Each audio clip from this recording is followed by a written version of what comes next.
pessoal, tudo bem? Quem está falando aqui é o professor Bruno de Geografia e hoje a gente vai dar continuidade, à última aula. A gente falou a respeito de alguns pontos históricos, da Ásia. A gente falou também daquela constituição das regiões, essa divisão. E na aula de hoje a gente vai focar em algo mais físico, na parte do clima, na parte do relevo e na parte da hidrografia. Tá? A gente tem essas principais características para a aula de hoje. Bom, alguns fatores influenciam o clima da Ásia, tá? Então, muito por conta daqueles climas que a gente falou na última aula de cada região, eles são influenciados por conta desses fatores aqui, né? A gente vai colocar aqui uma breve introdução desses fatores, principalmente por conta da altitude, que é o primeiro fator, que quanto maior a altitude, menor a temperatura, Lembra quando a gente vai viajar para alguma serra ou quando a gente tiver uma oportunidade de subir uma montanha, a gente vê que o clima dali está diferente da parte de baixo, da parte onde você estava. O clima é um pouco mais frio, então a gente tem essa característica influenciando o clima da Ásia. Temos a latitude também, onde os países mais próximos à linha do Equador tendem a ser mais quentes. A parte do Brasil, ele está próximo da linha do Equador, Então a gente tem um clima aqui bastante quente, principalmente em algumas regiões, Então, quantos países são próximos à linha do Equador, a gente tende a ser mais quente, Tem um clima um pouco mais quente. Outro fator que influencia esse clima asiático, são as correntes marítimas, onde a gente corresponde às massas de água que migram em destinos e rumos, ao longo dos oceanos e mares, Então a gente tem massas de ar, massas de água, desculpa, onde elas vão se desaguando em outros locais em direção ao oceano, aos mares. Então essas correntes marítimas, como o próprio nome já diz, são um fator muito importante para influenciar o clima asiático, Outro fator são as massas de ar, onde a gente tem como um resumo geral do que seria uma massa de ar, o volume de ar acumulado, que possuem características em comum, como a temperatura e umidade, e que se formam sobre grandes áreas uniformes de terra ou água. Então são um acúmulo muito grande de ar, quando ele tem uma característica ali de temperatura ou de umidade, que se formam em diversas áreas, a gente vê como um exemplo quando a gente vê o jornal, quando vê aquela menina a respeito falando de climatologia, a respeito do clima, e ela fala, por exemplo, está chegando uma massa de ar quente no Rio de Janeiro, então está chegando uma massa de ar com a temperatura elevada no Rio de Janeiro, ou o contrário, está chegando uma massa de ar fria, então talvez faça frio no final de semana. Então essa massa de ar ela acaba influenciando no clima, porque é algo diferente do que já está naquele habitual,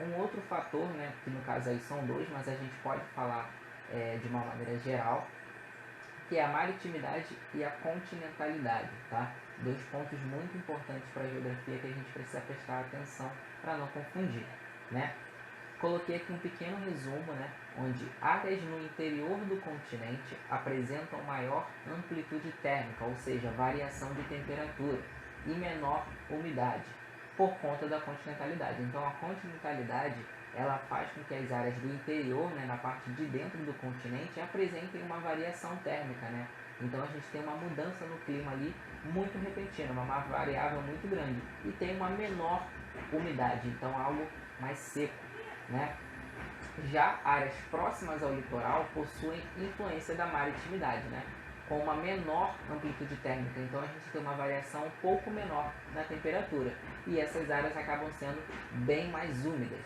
tá?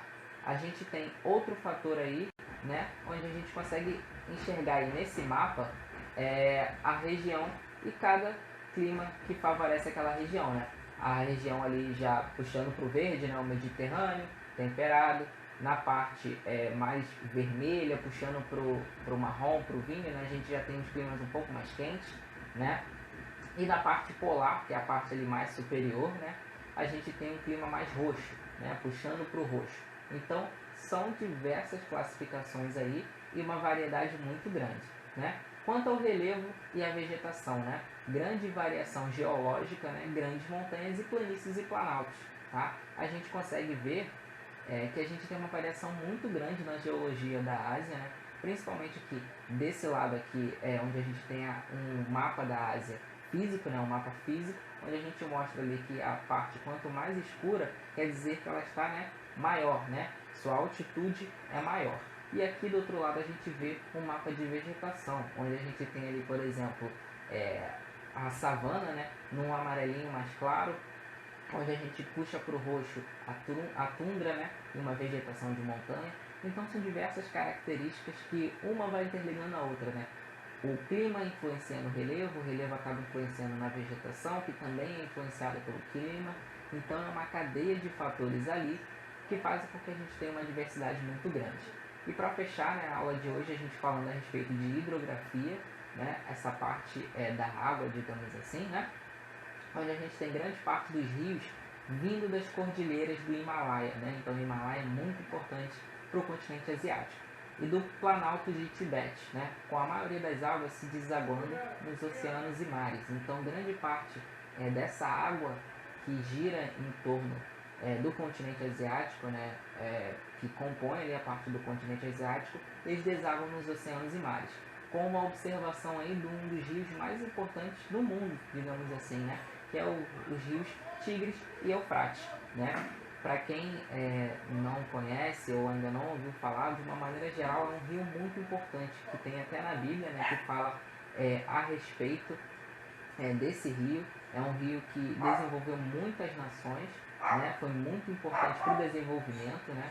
E a gente estuda ele de uma maneira geral quando a gente fala de Oriente Médio, né? Quando a gente fala a respeito dessa área em específico, a gente consegue falar a respeito do Tigres e Eufrates, né? Mas é um rio muito importante, tá bom? A aula de hoje é basicamente essa, a gente vai dando continuidade ao longo do tempo, vamos falar da parte econômica, vamos falar da parte social da Ásia, tem muita coisa para a gente falar e a gente vai debatendo sobre diversas questões, tanto atuais como antigas, tá bom? Até o próximo vídeo.